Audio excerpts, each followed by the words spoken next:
Isa sa kilalang naglalakihan at dambuhalang barbecue dito sa Taguig, walang iba kundi ang Urwal na matatagpuan lamang dito sa Baliser, corner Manalili Street, Central Signal, Taguig City. Isa na nga si Kuya Kurt, ang foreigner na pusong Pinoy. Masarap. Masarap. At sulit.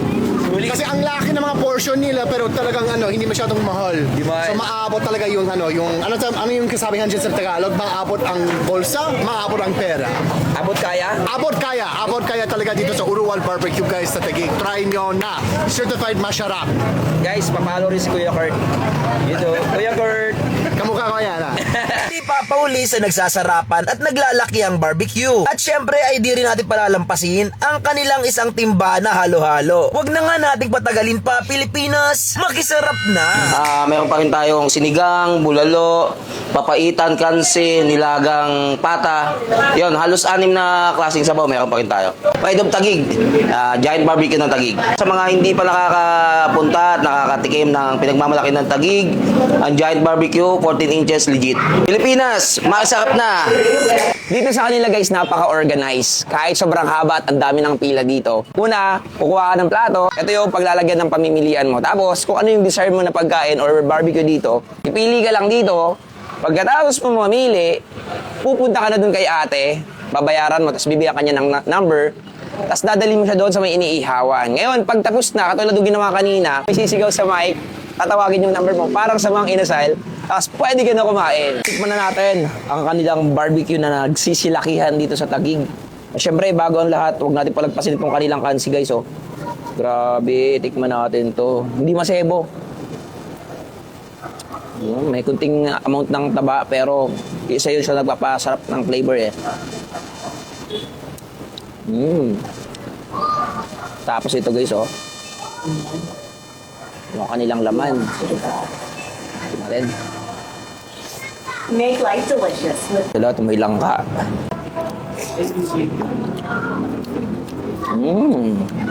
Saktong-sakto lang guys yung asin. Tapos ang kagandaan, hindi masyadong masebo yung sabaw. Ito yung laman niya, oh. Ang kagandaan dito sa kanilang barbecue, 55 pesos yung pinakamura, pero sobrang lalaki na nun. 160 yung pinakamahal. So, sulit na sulit dito guys.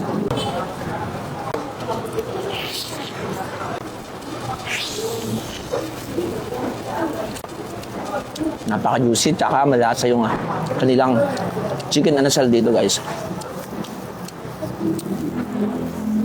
Bagay na bagay siya sa kanin. Ma-juicy.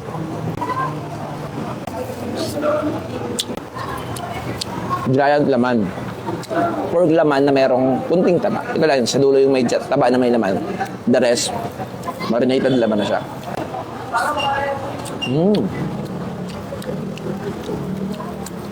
Natutunaw na yung taba. Sarap. Di pa rin nagbabago yung timpla nila Kuya Loro dito na barbecue. Masarap. Parang patusino na yung lasa niya. You know? Well marinated talaga siya, no? Bagay na bagay siya sa toyo mansi. 1, 2, 3, 4. 4 na malalaking wings. Dito sa wings, ito.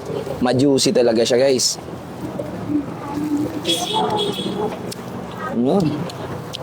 Naglalaban yung yung alat tsaka tamis.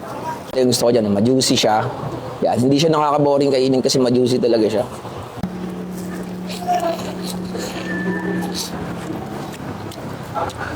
Ito naman guys yung kanilang chicken butt. Puwet ng manok. May advice ko lang siguro guys sa mga nagda-diet, huwag na lang kayo kumain dito. Kasi mapapakanin talaga kayo. Hindi pwedeng hindi kayo magkakanin dito kasi ang sarap talaga dito sa kanin guys. Sausawan natin sa toyo mansi. Sabay isang shot. Napaka-juicy. Tapos yung malambot na buto, yung part ng buto na malambot, makakain mo rin siya. Huwag na huwag ninyo palalagpasin ang kanilang chicken feet, ang Adidas. Napakalambot nito guys.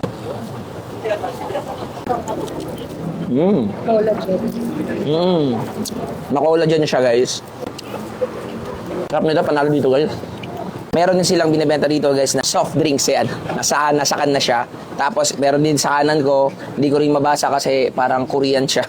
So ano nga sa'yo, bukod sa mga heavy meals, sa mga soups, meron din sila dito na kahit gabi na yung kanilang halo-halo. Ini-invite ko kayong lahat kung sino gusto makatikim natin at mapatunayan kung gaano kalaki ang ating halo-halo. Pumunta lang kayo dito sa number 2 Manalili Street, Central Signal. Katabi lang kami ng Urwals.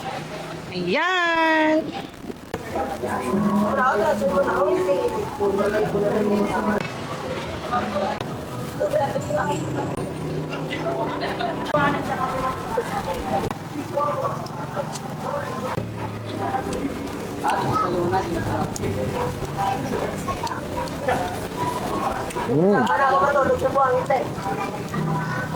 Hindi tinipid sa sangkap.